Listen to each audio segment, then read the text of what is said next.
ഉള്ളത് പറയാം. അടൂർ ഗോപാലകൃഷ്ണൻ സിനിമാ കോൺക്ലേവിൽ സംസാരിച്ച് കുടുങ്ങി. സർക്കാർ സിനിമ നിർമ്മിക്കാൻ ദളിതർക്കും സ്ത്രീകൾക്കും പണം നൽകുമ്പോൾ കൂടുതൽ ശ്രദ്ധ വേണമെന്ന അടൂരിൻ്റെ പ്രസംഗം സ്ത്രീവിരുദ്ധവും ദളിത് വിരുദ്ധവുമായി. മലയാള സിനിമയിൽ പുതിയ തരംഗമുണ്ടാക്കി അന്താരാഷ്ട്ര വേദികളിൽ ഖ്യാതി നേടിയ അടൂർ ഗോപാലകൃഷ്ണൻ ഇത്തരം ഒരു പ്രസ്താവന നടത്താമായിരുന്നോ, അതോ നാവു പിഴവായിരുന്നോ? എന്നാൽ ആലോചിച്ചുറച്ചു പറഞ്ഞതാണെന്ന് അടൂർ പറഞ്ഞതോടെ സംഭവം കൈവിട്ടുപോയി.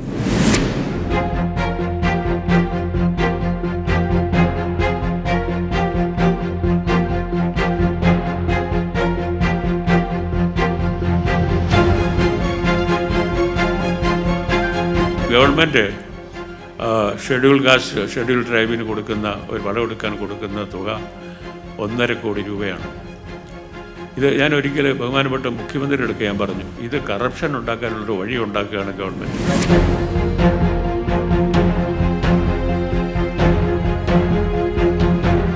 അദ്ദേഹം ലോകപ്രസിദ്ധനായ ഒരു സിനിമാ രംഗത്തെ അധികായകനല്ലേ?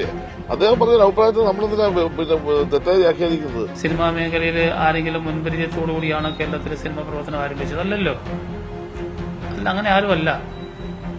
അപ്പൊ എല്ലാവരും ഇങ്ങനെ തന്നെയാണ് ഈ മേഖലയിലേക്ക് കടന്നു വരുന്നത്. അദ്ദേഹം ഈ രൂപത്തിൽ പറഞ്ഞത് വ്യത്യസ്തമായ ഒരു രൂപത്തിൽ നിന്നുകൊണ്ട് തിരിച്ചുവിട്ടതാണോ എന്ന് ഞാൻ സംശയിക്കുന്നു. വിജ്ഞാനക്കുറവ് കൊണ്ടാണ്, ഈ അറിവ് കേടുകൊണ്ടാണ് അവർ ഒഫൻഡഡ് ആവുന്നത്. അവർക്ക് പരിശീലനം കൊടുക്കണമെന്ന് പറഞ്ഞു. ഭയങ്കര തെറ്റല്ലേ? അവരുടെ ഗുണത്തിന് വേണ്ടിയാ പറഞ്ഞത്.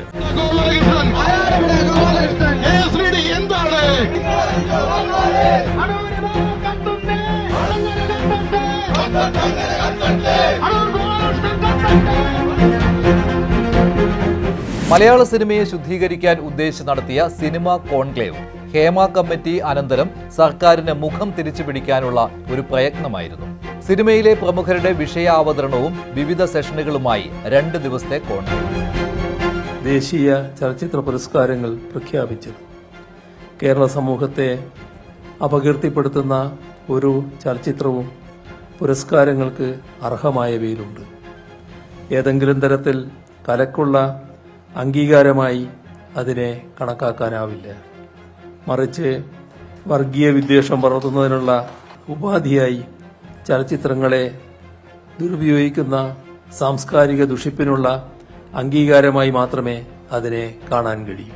കേരളത്തിന്റെ മതനിരപേക്ഷ പാരമ്പര്യത്തെ അപമാനിക്കുന്നതും കേരളത്തെ ലോകസമക്ഷം അപകീർത്തിപ്പെടുത്തി അവതരിപ്പിക്കുന്നതുമായ ഒരു ചലച്ചിത്രമാണ് അംഗീകരിക്കപ്പെട്ടത്. ഇത് തീർത്തും ദൗർഭാഗ്യകരമാണ്.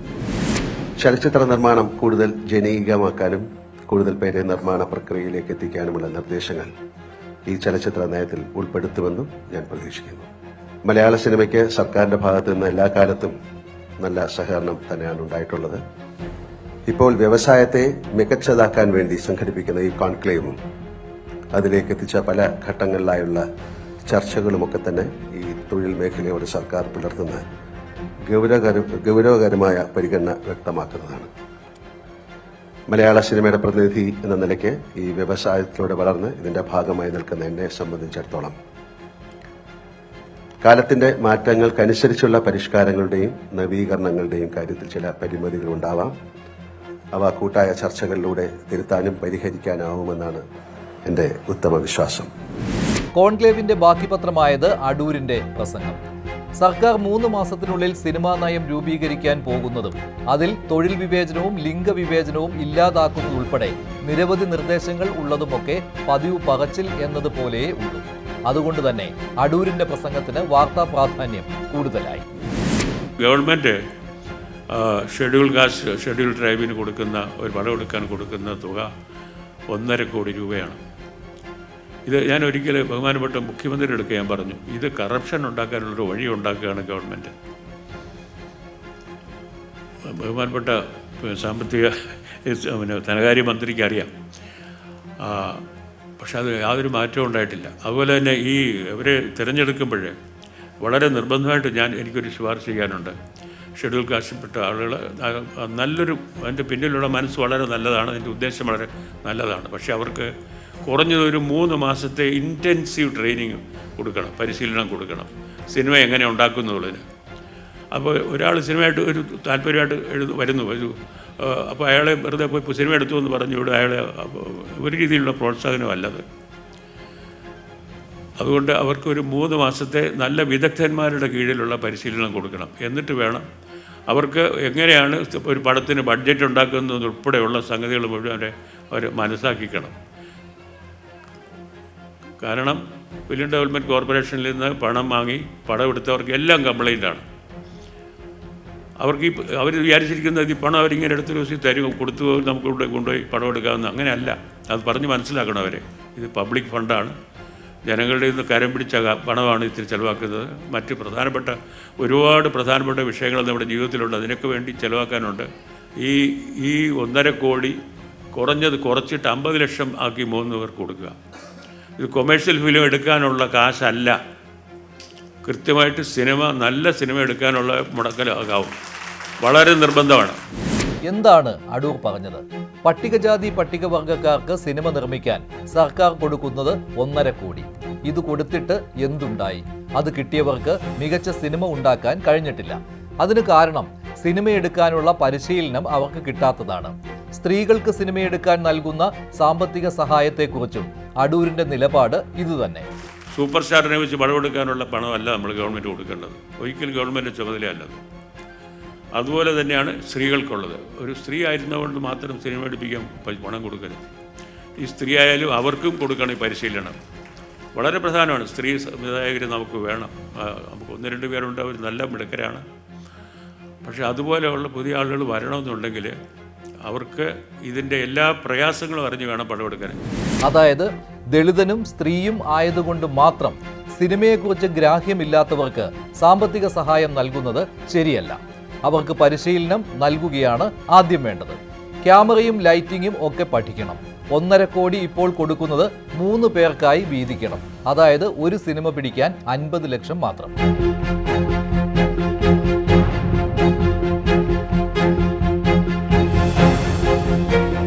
എല്ലാ ബഹുമാനം എനിക്ക് അടൂർ സാറിനോടുണ്ട്. സാറ് പറഞ്ഞെല്ലാം നല്ല സജഷനാണെങ്കിൽ ഈ SC/ST വനിതാ സാറേ ഇപ്പൊ സിനിമ എന്ന് എടുക്കാൻ ഈ 1.5 കോടി ഒന്നും പറ്റത്തില്ല. പ്രശ്നം അതാണ്. സാറ് പറഞ്ഞ ശരി, 50 ലക്ഷം വെച്ച് 3 പേർക്ക് കൊടുക്കണമെന്ന് ആഗ്രഹമില്ല. 25 ലക്ഷം വെച്ചത് കുറച്ചുകൂടി വിലവായി കൊടുക്കണം നമുക്ക് ആഗ്രഹമുണ്ട്. പക്ഷേ എന്താ ചെയ്യുന്നത് വെച്ചാൽ ഇതൊന്നും ഈ 1.5 കോടി എന്ന് പറഞ്ഞാൽ തന്നെ ഈ എടുത്ത ആളുകൾ വെള്ളം കുടിച്ച് കിടക്കുക. കാരണം അത്ര പ്രയാസമില്ല അവർ. ഇപ്പോൾ എടുത്തതിന് പൈസ കൊടുക്കാൻ നമ്മുടെ കയ്യിൽ ബുദ്ധിമുട്ടുണ്ട്. വനിതകൾ, പട്ടികജാതി വിഭാഗങ്ങൾ, പിന്നോക്കം നിൽക്കുന്നവർ, ആവശ്യം സാമ്പത്തിക ബുദ്ധിമുട്ടുള്ള അവർക്ക് സിനിമയുടെ മുഖ്യധാരപ്പെടും. സാർ ഇത് ഞങ്ങൾ തീരുമാനിക്കുമ്പോൾ കൃത്യമായ ഒരു കമ്മിറ്റി ഞങ്ങൾ കോൺസ്റ്റിറ്റ്യൂട്ട് ചെയ്തു. കേരളത്തിലെ തലയെടുപ്പുള്ള സിനിമാ രംഗത്തെ പ്രതിഭാധനന്മാരെ ഉൾപ്പെടുത്തിയൊരു കമ്മിറ്റി, സ്ക്രീനിങ് കമ്മിറ്റി, ഇവരെല്ലാം അയച്ചു തരുന്ന കഥ കൃത്യമായി വെരിഫൈ ചെയ്ത് അവരുടെ കഴിവുകൾ പരിശോധിച്ച് അപ്രൂവ് ചെയ്തവർക്ക് മാത്രമാണ് അനുവദിച്ചിട്ടുള്ളത്. അവരെടുത്ത സിനിമ ഇത്രയും സിനിമകളും അതിപ്രഗത്ഭമായ മൂല്യബോധമുള്ള മികച്ച സിനിമകളാണ് സാർ അവരെടുത്തിട്ടുള്ളത്. അതുകൊണ്ട് ആ കാര്യത്തിൽ 100% ഞങ്ങളുടെ ഭാഗം ശരിയാണെന്നാണ് എൻ്റെ വിശ്വാസം. അടൂരിലെ സവർണൻ ഉണർന്നതാണെന്ന വിമർശനം ഉന്നയിച്ചത് മന്ത്രിമാർ മാത്രമല്ല. അടൂർ മലയാള സിനിമയെ ലോക നിലവാരത്തിലെത്തിച്ചു എന്നതൊന്നും ഈ വിമർശനത്തിന് തടസ്സമായില്ല. ഇതിനിടയിലും അടൂരിനെ അനുകൂലിച്ചും പ്രതികരണങ്ങൾ ഉണ്ടായി. തെറ്റായിട്ടുള്ളൊരു നിലപാടാണ് അദ്ദേഹം പറഞ്ഞത്. ഉടനെ തന്നെ അതിന് കൃത്യമായിട്ടുള്ളൊരു മറുപടി എനിക്ക് കൊടുക്കാൻ പറ്റി എന്നതാണ്. പക്ഷേ സദസ്സിൽ നിന്ന് ആരും അതിനെക്കുറിച്ചൊന്നും പ്രതികരിക്കുന്നില്ലല്ലോ എന്നുള്ളതാണ് എനിക്ക് ഒരു പ്രയാസം തോന്നിയത്. പക്ഷെ അദ്ദേഹം പറഞ്ഞു കഴിഞ്ഞപ്പോൾ നിറഞ്ഞ കയ്യടിയോട് പല ആളുകളും, ഒത്തിരി ആളുകൾ അത് കയ്യടിച്ചു എന്നുള്ളത് എന്നെ അത്ഭുതപ്പെടുത്തി. ആദരണീയനായ അടൂർ ഗോപാലകൃഷ്ണൻ മറ്റേതെങ്കിലും ദുരുദ്ദേശത്തോടു കൂടി പറഞ്ഞതായി ഞാൻ കണക്കാക്കുന്നില്ല. അദ്ദേഹം സിനിമയ്ക്ക്, ഇന്ന് മലയാള സിനിമയ്ക്ക് അതിനെ ലോകോത്തര നിലവാരത്തിലേക്ക് ഉയർത്തുന്ന രംഗത്ത് അദ്ദേഹം നൽകിയിട്ടുള്ള വിലപ്പെട്ട സംഭാവനകൾ നമുക്കെല്ലാം അറിയാം. ഇന്ന് സിനിമാ ലോകത്തെ ഏറ്റവും പ്രഗത്ഭനും പ്രശസ്തനും പ്രതിഭാശാലിയുമായ സംവിധായകനാണ് അടൂർ ഗോപാലകൃഷ്ണൻ. അത് ഞാൻ പറഞ്ഞല്ലോ, അദ്ദേഹം പറഞ്ഞത് വേറെ ധാരണയിലല്ല. അദ്ദേഹം പറഞ്ഞത് അതിനാവശ്യമായ ട്രെയിനിങ് കൊടുക്കണമെന്ന് അദ്ദേഹം പറഞ്ഞുള്ളൂ. അങ്ങനെ ട്രെയിനിങ് കൊടുത്ത് നല്ല സിനിമകൾ ഉണ്ടാകണം. അപ്പോൾ നല്ല സിനിമ ഉണ്ടാകാൻ ട്രെയിനിങ് കൊടുക്കുമെന്ന് ഞാൻ പറഞ്ഞു. ഒപ്പം ഇന്നൊരു സിനിമ എടുക്കണമെങ്കിൽ നല്ല പണം വേണം. അപ്പൊ അതനുസരിച്ചാണ് ഗവൺമെന്റ് 1.5 കോടി കൊടുക്കുന്നത്. അതിനകത്ത് നമുക്ക് പറയട്ടെ, അതിനകത്ത് നമുക്ക് ഉൾക്കൊള്ളാൻ കഴിയുന്ന കാര്യം ഉൾക്കൊള്ളുക. അത് അദ്ദേഹത്തിന്റെ അഭിപ്രായം. ഇവിടെ ഈ വേദി എന്ന് പറയുന്നത് എല്ലാവർക്കും അഭിപ്രായം പറയാവുന്ന വേദിയാണ്. ആ പറഞ്ഞ അഭിപ്രായങ്ങളൊക്കെ സ്വീകരിക്കാം. സമൂഹത്തിന്റെ മുഖ്യധാരയിൽ നിന്ന് നീതിരഹിതമായിട്ട് ആട്ടി ഓടിക്കപ്പെട്ട വിഭാഗങ്ങൾക്ക് അവരുടെ പ്രതീക്ഷകളും അവരുടെ ആസ്പിറേഷൻസ്, അവരുടെ സങ്കല്പനങ്ങൾ, അവരുടെ ഭാവനകൾ ഇതൊക്കെ ആവിഷ്കരിക്കാനുള്ള സ്പേസ് നമ്മൾ ബോധപൂർവം ഉണ്ടാക്കിയെടുക്കേണ്ടതാണ് എന്നുള്ള ഒരു അഭിപ്രായമാണ് എൻ്റെത്. സർക്കാർ കൊടുക്കുന്ന പണത്തിന് അതിന് സ്ത്രീകൾക്കും ദളിത് വിഭാഗത്തിൽപ്പെട്ടവർക്കും മാത്രം ഒരു ട്രെയിനിങ് കൊടുക്കണം എന്ന് പറയുന്നത് അതൊരു നല്ല ഉദ്ദേശത്തിൽ കാണാൻ സാധ്യമല്ല. അദ്ദേഹത്തിനെ പോലെ ഒരു വ്യക്തി അത് പറയാൻ പാടില്ല. അത് തികച്ചും ദൗർഭാഗ്യകരമാണ്. അദ്ദേഹം അത് പിൻവലിക്കണം. എന്താണെങ്കിലും അത് പറഞ്ഞ് ശരിയല്ല. കാരണം രണ്ട് വിഭാഗങ്ങളെ പ്രത്യേകം എടുത്ത് അങ്ങനെ പറയുമ്പോൾ എല്ലാവർക്കും ട്രെയിനിങ് കൊടുക്കണം എന്ന് തന്നെ മനസ്സിലാക്കാം. ദളിത് വിഭാഗത്തിനോ അല്ലെങ്കിൽ വനിതകൾക്കോ മാത്രം നല്ല ഗോപാലകൃഷ്ണൻ ഉദ്ദേശിച്ചത്. അത് ഗോപാലകൃഷ്ണൻ ഉദ്ദേശിച്ചിരിക്കുന്നത് ഏത് സിനിമ എടുക്കുന്നതിന് മുമ്പ് ആ സിനിമ എടുക്കാൻ വരുന്ന ആളിന് സിനിമയെപ്പറ്റി എന്തെങ്കിലും അറിയാവുമെന്ന് പരിശോധിക്കണം. ലോകത്ത് ജീവിച്ചിരിക്കുന്ന ചലച്ചിത്രകാരന്മാരിൽ ഏറ്റവും മുമ്പിൽ നിൽക്കുന്ന ഒരാളാണ് അദ്ദേഹം. അദ്ദേഹം പ്രസംഗിച്ചുകൊണ്ടിരിക്കുമ്പോൾ ഒരു സ്ത്രീ അവരാരായാലും ആ പ്രസംഗം തടസ്സപ്പെടുത്തിക്കൊണ്ട് സംസാരിക്കുന്നത് തെറ്റാണ്, മര്യാദയോടാണ്. സർക്കാർ സാമ്പത്തിക സഹായം നൽകുമ്പോൾ അതിന് ഗുണം ഉണ്ടാകണമെന്ന് പറയുന്നതിൽ തെറ്റില്ല. സർക്കാരിന്റെ പണം നികുതി കൊടുക്കുന്ന ഓരോരുത്തരുടെയും പണമാണ്. സിനിമയെക്കുറിച്ച് അറിവും താല്പര്യവും ഉള്ളവർക്കേ നൽകാൻ കഴിയൂ. പക്ഷേ പ്രസംഗത്തിനും അപ്പുറം പിന്നീട് അതിനെപ്പറ്റി വിശദീകരിച്ചപ്പോൾ അടുത്ത ദിവസം അടൂർ ചില കാര്യങ്ങൾ കടത്തിപ്പറഞ്ഞു. അവിടെ വിവരമില്ലാത്തവർ സിനിമയെടുക്കുമ്പോൾ എന്ന പ്രയോഗവും പരക്കെയുള്ള വിജ്ഞാനക്കുറവ് കൊണ്ടാണ്, ഈ അറിവ് കേടുകൊണ്ടാണ് അവർ ഒഫൻഡഡ് ആവുന്നത്. അവർക്ക് പരിശീലനം കൊടുക്കണമെന്ന് പറഞ്ഞു. ഭയങ്കര തെറ്റല്ലേ? അവരുടെ ഗുണത്തിന് വേണ്ടിയാണ് പറഞ്ഞത്. അവർ നല്ല സിനിമ എടുക്കും, അവർ പരിശീലനം കിട്ടി കഴിഞ്ഞാൽ. അതിൽ പലരും വിവരമില്ലാത്ത ആളുകൾക്ക് പലരും പൈസ കിട്ടി കഴിഞ്ഞാൽ വേറെ ഓരോരുത്തരാണ് ചെയ്യുന്നത്. MJ രാധാകൃഷ്ണൻ്റെ കൂട്ടൊരു ക്യാമറമാൻ, അയാളാണ് ഇവിടെ പലരും ആദ്യമായിട്ട് സിനിമ എടുത്തവർക്ക് പലർക്കും പടം എടുത്തു കൊടുത്തിരിക്കുന്നത്. മറ്റവരൊക്കെ ഇത് ഇവിടെ നിന്ന് ജെളിഞ്ഞ് നടക്കുന്നേ ഉള്ളൂ. ഞാൻ ഡയറക്ടറാണെന്ന് പറഞ്ഞിട്ട്, പക്ഷേ പടം ചെയ്തിരിക്കുന്നത് MJ രാധാകൃഷ്ണനാണ്. പ്രസംഗിച്ചപ്പോൾ സദസ്സിൽ എഴുന്നേറ്റ് നിന്ന് ചോദ്യം ചോദിച്ച പുഷ്പവതി ആരാണെന്ന ചോദ്യവും അടൂർ ഉന്നയിച്ചു. അത് അടൂരിന്റെ പ്രസംഗത്തിലെ ഉദ്ദേശ്യം ചോദ്യം ചെയ്യുന്നതാണ്. അത് ഇതിനുമായിട്ട് യാതൊരു ബന്ധമില്ലാത്ത ഒരു കുട്ടിയാണ് എണീച്ചതെന്ന് പ്രതിഷേധിച്ചത്. അവരാ കോൺക്ലേവിൽ എങ്ങനെ പങ്കെടുത്തു എന്നുള്ളത് അതിശയമാണ്. സംഗീത അക്കാദമി സിനിമയായിട്ട് യാതൊരു ബന്ധവുമില്ല. പാട്ട് പശ്ചാത്തല സംഗീതത്തിന് എന്താ കാര്യം? കൊമേഴ്ഷ്യൽ സിനിമയിലേ ഉള്ളൂ പാട്ടൊക്കെ. ഞാൻ എടുക്കുന്ന സിനിമ പാട്ടൊന്നുമില്ല. അപ്പോൾ അതിന്റെ സിനിമയുടെ എസെൻഷ്യൽസ് എടുത്തു കഴിഞ്ഞാൽ അവരാരും ഇതിനകത്തില്ല. അവരുടെ അഭിപ്രായം പറഞ്ഞോട്ടെ. അവർ പ്രതിഷേധിക്കണമെങ്കിൽ അവർക്ക് അറിയണേ ഞാൻ പറയുന്നത് എന്താണെന്ന് മനസ്സിലാവണ്ടേ. അവർക്ക് മനസ്സിലാവാത്ത ആളെണിച്ചിട്ട് ശബ്ദം ഉണ്ടാക്കുന്നത്. അപ്പോൾ എന്തിനാണ്? ശ്രദ്ധിക്കപ്പെടാൻ വേണ്ടിയിട്ട്. ഇപ്പോൾ ദിവസം ഇന്നത്തെ പത്രത്തിലെല്ലാം പടമില്ലേ? ഇന്നലെ ടെലിവിഷനിലെല്ലാം എല്ലാവരുടെ പടമില്ലേ? നല്ല പബ്ലിസിറ്റി അല്ലേ? പാർശ്വവൽക്കരിക്കപ്പെട്ടിട്ടുള്ള ഒരു സമൂഹത്തിൽ നിന്ന് ഉയർന്നു വന്നിട്ടുള്ള സിനിമാ പ്രവർത്തകർക്ക്, പ്രത്യേകിച്ച് സ്ത്രീകൾക്ക്, സർക്കാർ മുഖ്യധാരയിലേക്ക് വരാൻ വേണ്ടി കൊടുത്തിട്ടുള്ള സഹായമാണ് ഈ 1.5 കോടി. അതിനെ തുരങ്കം വയ്ക്കുന്ന രീതിയിൽ അദ്ദേഹം അഭിപ്രായം പറഞ്ഞപ്പോൾ അദ്ദേഹത്തിനുള്ള അഭിപ്രായ സ്വാതന്ത്ര്യം അതേപോലെ എനിക്കുമുണ്ട്. ഞാനൊരു ഇന്ത്യൻ പൗരയാണ്. ഇനി അതിൻ്റെ മുകളിൽ പിന്നെ എന്ത് പ്രശ്നം വരികയാണെങ്കിലും എനിക്കതിൽ പ്രത്യേകിച്ച് കൂടുതലൊന്നും പറയാനില്ല. ഇതാണ് എൻ്റെ നിലപാട്. KR നാരായണൻ ഫിലിം ഇൻസ്റ്റിറ്റ്യൂട്ടിലെ പഴയ സമരത്തെക്കുറിച്ചും അടൂർ നടത്തിയത് വസ്തുതാപരമായ കാര്യമല്ല. സവർണബോധം ഉണർന്നു അടൂരിന് എന്നതിൻ്റെ സാധൂകരണമാണ് ഈ പ്രവൃത്തികൾ.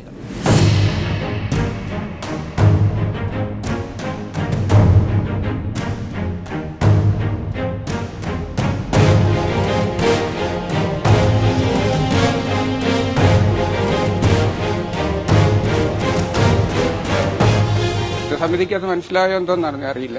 അതെന്തായാലും അത് എല്ലാവരും മനസ്സിലാക്കണം. അത് ഇതിനകത്ത് സാമ്പത്തിക പ്രതിസന്ധിയൊന്നും ഇതിനകത്ത് വരേണ്ട കാര്യമില്ല.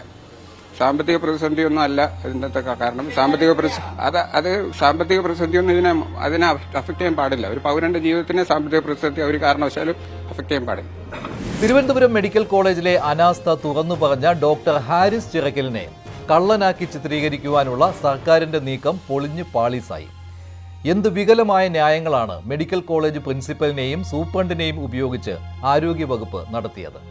ഒരു റിപ്പോർട്ടുണ്ടാക്കി മെഡിക്കൽ ഉപകരണം കാണാനില്ലെന്ന് പ്രചരിപ്പിച്ച് ഡോക്ടറുടെ മുറിയിൽ കടന്നു കയറി ഏതോ ഒരു ഉപകരണം കണ്ടെത്തിയെന്ന് പറഞ്ഞ് എന്തൊക്കെ കോമാളിത്തരങ്ങളാണ് നടന്നത്. ഒടുവിൽ മന്ത്രി വീണ ജോർജ് ഡോക്ടറെ നേരിൽ കണ്ട് വിവാദം അവസാനിപ്പിച്ചു. ആരോഗ്യവകുപ്പിന്റെ തൊപ്പിയിൽ ഒരു വീഴ്ച കൂടി ഇടം പിടിച്ചു. കഫീൽ ഖാനെ BJP സർക്കാർ വേട്ടയാടിയതിനേക്കാൾ ക്രൂരമായിട്ടാണ് പിണറായി സർക്കാർ, എന്തായിരുന്നു ബഹളം കഫീൽ ഖാനെ വേട്ടയാടിയപ്പോൾ, അതിനേക്കാൾ ക്രൂരമായിട്ടാണ് ഡോക്ടർ ഹാരിസിനെ ആരോഗ്യമന്ത്രിയുടെ നേതൃത്വത്തിൽ ഈ വേട്ടയാടുന്നത്, ഗൂഢാലോചന നടത്തി വേട്ടയാടുക. മുഖ്യമന്ത്രി പിണറായി വിജയനോട് എൻ്റെ അഭ്യർത്ഥന, ആരോഗ്യ മന്ത്രിയോട് ഈ ഹീനമായ നീക്കത്തിൽ നിന്നും പിന്മാറണം എന്നങ്ങ് ആവശ്യപ്പെടണം. ആ റിപ്പോർട്ടിന്റെ അടിസ്ഥാനത്തിൽ ഇപ്പോ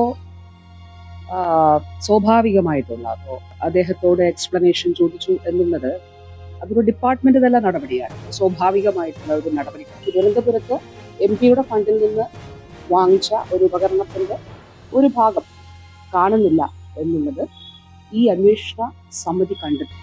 അപ്പൊ അതിനു മുൻപ് ഇത് റിപ്പോർട്ട് ചെയ്യപ്പെട്ടിരുന്നില്ല. അപ്പോ ഈ അന്വേഷണ സമിതിയുടെ റിപ്പോർട്ടിൽ ഇതുണ്ട്, ഇത് കാണുന്നില്ല എന്നുള്ളത്. അപ്പോൾ അതൊരു പക്ഷേ നമ്മുടെ ഒരു അന്വേഷണത്തിൽ മാത്രം നിൽക്കുന്നതല്ല. അപ്പോൾ ഈ വിദഗ്ധ സമിതി മറ്റൊരു അന്വേഷണം കൂടി അതിന് സജസ്റ്റ് ചെയ്തു. അപ്പൊ അതിലൊരു ഡിപ്പാർട്ട്മെന്റ് തന്നെ അന്വേഷണം കൂടി നടത്തിയിട്ട് നമ്മുടെ പരിധിയിൽ, കാരണം അതൊരു കളവ് പോയി എന്നുള്ളതാണല്ലോ, അല്ലെങ്കിൽ അവിടെ കാണുന്നില്ല എന്നുള്ളതാണല്ലോ, അത് റിപ്പോർട്ട് ചെയ്യപ്പെട്ടിട്ടുണ്ടായിരുന്നില്ല. അപ്പോൾ ഈ സമിതിയുടെ അന്വേഷണത്തിലാണ്, സമിതി എല്ലാം അവിടെ പരിശോധിച്ചതിന്റെ അടിസ്ഥാനത്തിലാണ് കണ്ടെത്തിയിട്ടുള്ളത്. അപ്പൊ അതിന്റെ ഒരു ഡിപ്പാർട്ട്മെന്റ് തന്നെ അന്വേഷണം കൂടി നടത്തിയിട്ട് അതിന്റെ എന്താണ് അതിൽ റിപ്പോർട്ട് നോക്കിയിട്ട് അതിന് ഫർദർ ആയിട്ടുള്ള നടപടി സ്വീകരിക്കും. ഡോക്ടർ ഹാരിസിന് പൊതുസമൂഹത്തിൽ കിട്ടുന്ന പിന്തുണ അറിഞ്ഞിട്ടും ആരുടെ ഉപദേശത്തിലാണ് ഈ വിക്രിയകൾ കാട്ടിക്കൂട്ടിയത്? മോർസിലോസ്കോപ്പ് എന്ന മെഡിക്കൽ ഉപകരണം കാണാതായെന്ന് റിപ്പോർട്ടുണ്ടാക്കി ഡോക്ടറെ സംശയനിഴലിലാക്കി. ഡോക്ടർ ഇല്ലാത്ത സമയത്ത് വകുപ്പ് തലവനായ അദ്ദേഹത്തിന്റെ മുറിയിൽ 1 അല്ല 2 ദിവസം പരിശോധന നടത്തി. അതും മെഡിക്കൽ കോളേജ് പ്രിൻസിപ്പലും DMEയും ചേർന്ന്. ഡോക്ടറുടെ മുറിയിൽ നിന്ന് മോർസിലോസ്കോപ്പും ബില്ലും കണ്ടെടുത്തെന്ന് പ്രഖ്യാപനം.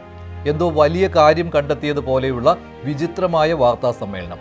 മിനിറ്റുകൾക്കുള്ളിൽ അത് പൊളിഞ്ഞടുങ്ങി. അറിയില്ല മോനെ, സാധനം ഉണ്ടെന്ന് മാത്രം ഞങ്ങൾക്ക് കാണാതായ സേവ് ഉപകരണമാണോ രണ്ടാമത് കണ്ടെത്തിയത്? മോസിലോസ്കോപ്പാണ് കണ്ടെത്തിയത്. രണ്ടാമത് വലിയ പെട്ടിയിലുള്ളത് അല്ല, ഇതിൽ എഴുതിയിട്ടില്ല. ഞാൻ നേരത്തെ സൂചിപ്പിച്ചു, committee centred about the tissue mass. ഇത് കമ്മിറ്റി റിപ്പോർട്ടാണ്. ടിഷ്യൂ മാസിലേറ്റർ വിത്ത് മോർസിലോസ്കോപ്പ് which was purchased utilizing Rs 12 lakhs from empty fund which was allegedly missing from the department. HODS agreed it is partly missing and however it is not a machine constantly used. These are the reports by. അവിടെ ഞങ്ങൾ ഒരു ഉപകരണം കണ്ടു, അത് പരിശോധിച്ചു. ഞങ്ങൾ ഒരു വിധത്തിൽ ഒരു സെറ്റ് ചെയ്യുന്ന സമയത്താണ് ചെറിയൊരു സംശയം, അവിടെ വേറൊരു ബോക്സും കൂടി ഇരിക്കുന്നു. പക്ഷേ ആ ബോക്സ് മിനിഞ്ഞാന്ന് കണ്ടില്ലായിരുന്നു. അങ്ങനെ ഒരു ബോക്സും കൂടെ കണ്ടപ്പോൾ അതും കൂടെ നോക്കിയപ്പോൾ അതിൽ ചെറിയ രീതിയിലുള്ള ബില്ലുകളും കാര്യങ്ങളും കണ്ടപ്പോൾ അതിൽ എന്തോ അസ്വാഭാവികത ഉണ്ട് എന്ന് തോന്നുകയും അങ്ങനെയാണ് വിശദമായിട്ട് ആ റൂം പരിശോധിക്കാൻ വേണ്ടിക്കൊണ്ട് വീണ്ടും ഞങ്ങൾ കുറച്ച് നേരം ഇരിക്കുകയും അതിനുശേഷം ഞങ്ങൾ നോക്കുകയും അതിനെപ്പറ്റി മനസ്സിലാക്കി പരിശോധിച്ച് ശരിയായ രീതിയിൽ റിപ്പോർട്ട് സർക്കാരിന് നൽകണം എന്നുള്ള ഉദ്ദേശത്തിലാണ് അത് ഇന്നലെ അവസാനിപ്പിച്ചത്. എല്ലാ കാര്യങ്ങളും, അതായത് അതൊരു ഡെലിവറി ചെല്ലാനായിരുന്നു, ഗ്ലോബൽ സൊല്യൂഷൻസുമായിട്ട് സംസാരിച്ചു, അതെല്ലാം മീഡിയയിൽ ഫുൾ വന്നു കഴിഞ്ഞു. ഇനിയിപ്പോൾ അതിലൊരു അന്വേഷണത്തിൻ്റെ ഒന്നും ഒരു ആവശ്യവും ഇല്ല. എല്ലാം വളരെ ക്ലിയർ ആണ്. ഹാരിസ് സാർ ആദ്യം തൊട്ട് പറഞ്ഞതും സംഘടന പറഞ്ഞതും എല്ലാം വളരെ സത്യമാണെന്നുള്ളത് പൊതുജന മധ്യത്തിൽ ബോധ്യപ്പെട്ടു കഴിഞ്ഞു. പിന്നെ ഇനി അതിലെന്തിനാണ് അന്വേഷണം? റിപ്പയർ ചെയ്യാൻ കൊടുത്ത മറ്റൊരു ഉപകരണമാണെന്ന് ഡോക്ടർ ഹാരിസ് പറഞ്ഞതോടെ മറുത്ത് ഒരക്ഷരം മിണ്ടാതെ അതുവരെ ഡോക്ടറെ കുടുക്കാൻ കിണഞ്ഞു ശ്രമിച്ചവർ പിന്മാറി. ഇത് ആരോഗ്യവകുപ്പിന് കിട്ടിയ 1-ാം തരം അടിയാണ്. ഡോക്ടർ ഹാരിസ് തൻ്റെ ജോലിയെപ്പോലും ബാധിക്കുന്നതാണെന്ന് അറിഞ്ഞിട്ടും കാര്യങ്ങൾ തുറന്നു പറഞ്ഞത് രോഗികളെ സഹായിക്കാനാണ്. കെടുകാര്യസ്ഥത കണ്ട് മടുത്തിട്ടാണ്. അതിനെ പോസിറ്റീവായി കാണുന്നുവെന്ന് ആദ്യം പറഞ്ഞ ആരോഗ്യമന്ത്രി വീണ ജോർജ് പിന്നീട് ഡോക്ടർ കള്ളനാണെന്ന രീതിയിൽ ഒരു റിപ്പോർട്ട് കാട്ടി സംശയനിഴലിലാക്കി. അതും പോരാഞ്ഞിട്ട് മെഡിക്കൽ ഉപകരണത്തിനായി പരിശോധനയും. ഡോക്ടർക്കെതിരായ റിപ്പോർട്ട് പരസ്യമാക്കാനുള്ള വ്യഗ്രതയും കണ്ടു. ഡോക്ടറുടെ മുറിയിൽ ആരോ കയറിയെന്ന് CCTVയിൽ ഉണ്ടെന്ന് പറഞ്ഞ മെഡിക്കൽ കോളേജ് പ്രിൻസിപ്പൽ അതിലും ഡോക്ടർ ഹാരിസിനെ സംശയനിഴലിലാക്കി. ഡോക്ടർക്കെതിരെ നടത്തിയ കരുനീക്കങ്ങൾ അവർക്ക് തന്നെ തിരിച്ചടിയായി. അതിലെ സംസാരിക്കുന്ന തെളിവുകൾ ജനങ്ങൾ കണ്ടു കഴിഞ്ഞു. അവരത് നല്ല ബോധ്യത്തോടെ മനസ്സിലാക്കുന്നുണ്ട്. സർക്കാർ സത്യത്തിൽ ഈ ഡോക്ടർക്കെതിരെ നടത്തിയ അപവാദ പ്രചരണങ്ങളും ഭീഷണി പ്രയോഗങ്ങളും എല്ലാം പിൻവലിച്ച് മാപ്പ് പറയണം എന്ന് കോൺഗ്രസ് പാർട്ടി ആവശ്യപ്പെടുകയാണ്. ഒടുവിൽ എന്തായി? എല്ലാം പൊളിഞ്ഞതോടെ ആരോഗ്യമന്ത്രി ഡോക്ടർ ഹാരിസിനെ കണ്ട് വിവാദം നിർത്താൻ ആവശ്യപ്പെടേണ്ടി വന്നു. ഇനി ഒന്നിനുമില്ലെന്ന് ഡോക്ടറും. പറയാനില്ലാത്തതിനാലല്ല, ഇനി പൊല്ലാപ്പിന് ഇല്ലാത്തതിനാലാണ് ഡോക്ടറുടെ ഈ നിലപാട്. എൻ്റെ സൈഡിൽ നിന്ന് ഞാനൊന്നുമില്ല. ഞാൻ ഇനിയും ഒരു മാധ്യമങ്ങൾക്കും ഒരു വാർത്തയും പങ്കുവയ്ക്കണം. ഞാനിപ്പോൾ ഇന്ന് കോൺട്രവേഴ്ഷ്യലായിട്ടൊന്നും പറയുന്നില്ല. ഞാൻ മാധ്യമങ്ങളെ കാണരുതെന്നാണ് പിന്നെ എനിക്ക് KGMCT ഞങ്ങളുടെ സംഘടനയുടെ നിർദ്ദേശം. അപ്പോൾ അത് പിന്നെ ഇത്രയും നിങ്ങളോട് പറഞ്ഞിട്ട് പോകാമെന്ന് വിചാരിച്ചു. പിന്നെ നമ്മൾ ഇനിയും നിങ്ങൾക്ക് ഇതിനകത്തുള്ള കാര്യങ്ങൾ KGMCT ഞങ്ങളുടെ സംഘടനയായിട്ട് നമ്മൾ ചർച്ച ചെയ്തോളൂ ബാക്കി കാര്യങ്ങളൊക്കെ. ഇനി ഡോക്ടർക്കെതിരെ ഒന്നിനും സർക്കാരുമില്ല, മതിയായി. പൊതുജനങ്ങളുടെ മുന്നിൽ നാണം കെട്ടു. ആരുടെയൊക്കെയോ ഉപദേശം കേട്ട് ചാടിപ്പുറപ്പെട്ട ആരോഗ്യമന്ത്രിയും പെട്ടു.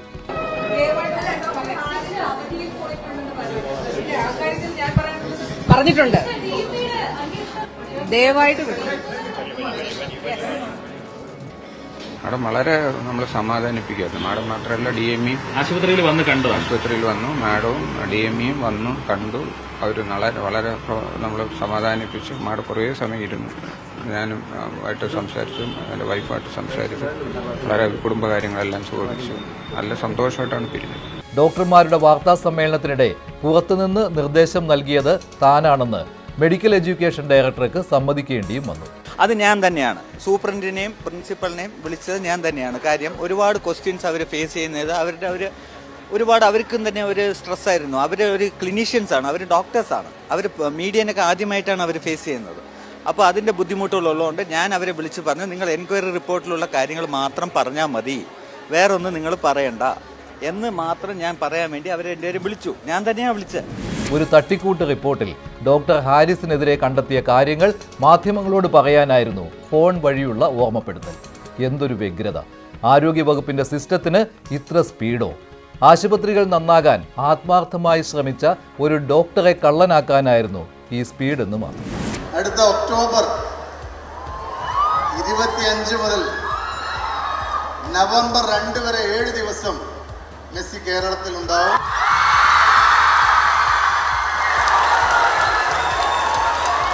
അവരുടെ ഫ്രണ്ട്ലി മാച്ചിന് പുറമെ നിങ്ങളുടെയൊക്കെ കാണാൻ 20 മിനിറ്റ് അദ്ദേഹം പൊതുവേദിയിൽ കൂടി ഉണ്ടാവും.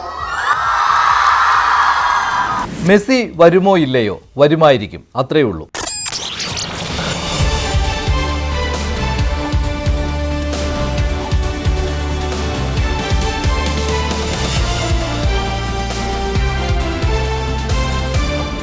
മെസ്സി വരുംട്ടോ എന്ന് ഫേസ്ബുക്കിൽ എഴുതിയ കായിക മന്ത്രി അബ്ദുൾ റഹ്മാന് ഇപ്പോൾ മാധ്യമങ്ങളോടാണ് പരാതി. കള്ളം പ്രചരിപ്പിക്കുന്നു എന്നാണ് മന്ത്രിയുടെ പരാതി. എങ്കിൽ മന്ത്രി പറയൂ, മെസ്സി വരുമോ ഇല്ലയോ? കേരളത്തിലെ ഫുട്ബോൾ പ്രേമികളെ പറഞ്ഞു പറ്റിച്ചു, അത്രയേ ഉള്ളൂ. അതിന് സർക്കാർ ഉത്തരം പറയണം. പ്രതിക്കൂട്ടിൽ നിൽക്കുകയാണ്. ലക്ഷക്കണക്കിന് രൂപ അക്കാര്യത്തിൽ ചെലവഴിച്ചു. അവകാശവാദങ്ങൾ ഒന്നൊന്നായി തകർന്നുകൊണ്ടിരിക്കുന്ന സന്ദർഭത്തിലാണ് അതും ആവർത്തിച്ച് മെസ്സിയുടെ കാര്യത്തിലും കേരള സർക്കാരിന്റെ ഗുരുതരമായ വീഴ്ചകൾ, അവകാശവാദങ്ങൾ പൊളിഞ്ഞിരിക്കുന്നു. ഔദ്യോഗികമായിട്ട് മെസ്സിയുടെ ഇതിൽ നിന്ന് പുറത്തുവിട്ടത് പ്രകാരം ഇന്ത്യയിലെ സന്ദർശനത്തിൽ കേരളമില്ല.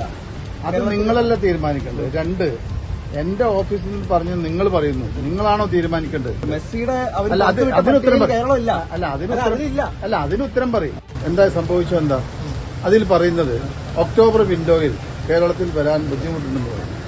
പിന്നെ ബന്ധപ്പെട്ട സ്പോൺസർ പറഞ്ഞു അതിൽ മാത്രമേ ഞങ്ങൾ അനുവദിക്കുള്ളൂ എന്ന് അവരും പറഞ്ഞു. അതാണ് തർക്കം. മറ്റൊന്ന്, കേരളത്തിൽ അർജന്റീനയുടെ ഫുട്ബോൾ ടീമിന് കിട്ടുന്ന ആരാധന മെസ്സിയും മനസ്സിലാക്കിയാണ് ലോകകപ്പ് നേടിയ ശേഷം മലപ്പുറത്തെ ഫുട്ബോൾ പ്രേമികൾക്ക് അർജന്റീന ടീം നന്ദി പറഞ്ഞത്. അതൊരവസരമായി സർക്കാരും കണ്ടു. മെസ്സിയെ കൊണ്ടുവരാൻ കൊണ്ടുപിടിച്ച ശ്രമമായിരുന്നു പിന്നീട്. കായിക മന്ത്രിയുടെ ഓഫീസിൽ നിന്ന് താൽപ്പര്യം അറിയിച്ച് അർജന്റീന ഫുട്ബോൾ അസോസിയേഷന് മെയിൽ. കേരളത്തിലേക്ക് വരാനുള്ള സന്നദ്ധത അറിയിച്ച് അർജന്റീന ഫുട്ബോൾ അസോസിയേഷന്റെ മറുപടി mail. Argentina team international relations manager ടാബിയയെ സ്പെയിനിൽ പോയി മന്ത്രി കണ്ടത് 2024 സെപ്റ്റംബറിൽ. പക്ഷേ പ്രതിസന്ധികൾ പലതുണ്ടായിരുന്നു. സ്പോൺസർമാരെ തേടി സർക്കാർ. ആദ്യമെത്തിയത് വ്യാപാരി വ്യവസായി ഏകോപന സമിതിയും ഗോൾഡ് മെർച്ചന്റ്സ് അസോസിയേഷനും. പക്ഷേ സാമ്പത്തിക ബാധ്യത തിരിച്ചറിഞ്ഞ് വ്യാപാരി വ്യവസായി ഏകോപന സമിതിയും ഗോൾഡ് മെർച്ചന്റ്സ് അസോസിയേഷനും പിന്മാറി. പിന്നാലെയാണ് റിപ്പോർട്ടർ ബ്രോഡ്കാസ്റ്റിംഗ് കമ്പനിയുമായി കരാറിലെത്തിയത്. കരാറിന് ശേഷം അർജന്റീന ഫുട്ബോൾ അസോസിയേഷനുമായി ആശയവിനിമയം നടത്തുന്നത് റിപ്പോർട്ടർ ബ്രോഡ്കാസ്റ്റിംഗ് കമ്പനിയാണ്. ആദ്യ പ്രതിസന്ധി ഫീ ഇനത്തിലെ ആദ്യ ഗഡു നൽകാൻ വൈകിയതാണ്. കേന്ദ്രാനുമതി കിട്ടുന്നതിലും കാലതാമസമുണ്ടായി. അതൊക്കെ മറികടന്ന് ഫീ ഇനത്തിൽ 130 കോടി രൂപ നൽകിയെന്ന് സ്പോൺസർമാർ. ഈ വർഷം ഒക്ടോബർ നവംബർ മാസത്തിൽ വരാമെന്ന് അർജന്റീന അറിയിച്ചിരുന്നുവെന്ന് സ്പോൺസർമാർ പറയുന്നു. എന്നാൽ ഇപ്പോൾ അടുത്ത സെപ്റ്റംബറിൽ വരാമെന്നാണ് പറയുന്നത്. ലോകകപ്പ് നേടിയ ടീമിലെ മെസ്സി ഉൾപ്പെടെ 4 കളിക്കാർ ഉണ്ടാവുമെന്നാണ് കരാറെന്ന് റിപ്പോർട്ടർ MD ആൻഡോ അഗസ്റ്റിൻ. 45 മിനിറ്റ് മെസ്സി കളിക്കുമെന്നും. ഇതൊക്കെ പറയുമ്പോഴും ഒരു ചോദ്യം, മെസ്സി വരുമോ ഇല്ലയോ? സംശയങ്ങൾ ബാക്കിയാണ്.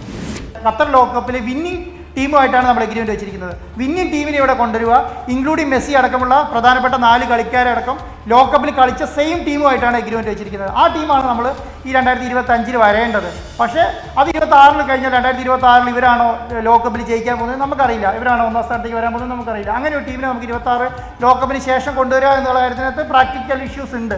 അപ്പോൾ അതുകൊണ്ട് നമ്മൾ എന്ത് പറഞ്ഞു, ഞങ്ങൾക്ക് എന്താണോ എഗ്രിമെന്റ് വെച്ചിരിക്കുന്നത് ആ എഗ്രിമെന്റുമായിട്ട് മുന്നോട്ട് പോകാനാണ് താല്പര്യം എന്ന് നമ്മളൊക്കെ അറിയിക്കുകയും ചെയ്തിട്ടുണ്ട്.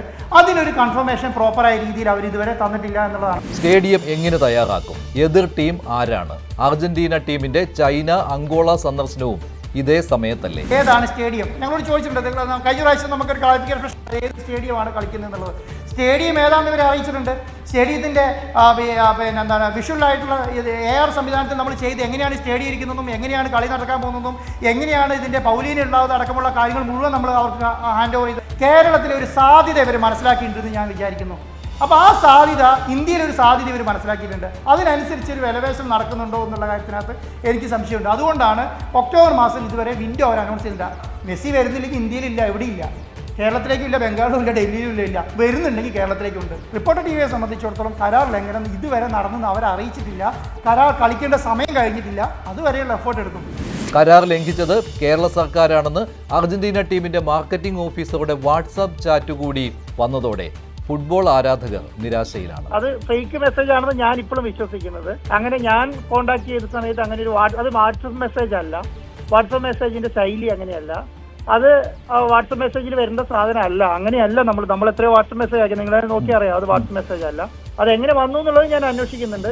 മറ്റെന്തെങ്കിലും റിപ്പോർട്ട് ചെയ്യൂ എന്ന് പറഞ്ഞ് മന്ത്രി V അബ്ദുറഹ്മാൻ തിരിഞ്ഞു കളിക്കുന്നു. നിങ്ങൾ ഈ ചോദ്യം നിങ്ങൾ തന്നെ കണ്ടു, ഞാൻ അതിന്റെ ഉത്തരം പറഞ്ഞു. നമ്മൾ പറഞ്ഞത് എന്താ, കഴിഞ്ഞ ലോകകപ്പ് ജയിച്ച അർജന്റീന ടീമിനെ മെസ്സി അടക്കമുള്ള ടീമിനെ കൊണ്ടുവരുന്നാണല്ലോ പറഞ്ഞു. അതുമായി ബന്ധപ്പെട്ട കാര്യങ്ങൾ പറഞ്ഞു കഴിഞ്ഞു. ഇനി വീണ്ടും കൊണ്ടുപോകേണ്ട ആവശ്യമില്ല. അതുമായി ബന്ധപ്പെട്ട കാര്യങ്ങൾ കൊണ്ട് പറയേണ്ട ആവശ്യമില്ല. അത് തന്നെയാണ്. നിങ്ങളൊരു കാര്യം ചെയ്യും, ആ ചൂരന്മല ദുരന്തം അതിന് ലീഗിന്റെ കാത്തിട്ടു, അതൊക്കെ നന്നായിട്ട് കൊടുക്കും. മെസ്സി വരില്ലട്ടോ എന്ന് മന്ത്രി പറയുമോ അതോ സർക്കാരിന് പങ്കില്ലെന്ന് പറഞ്ഞ് ഒഴിയുമോ?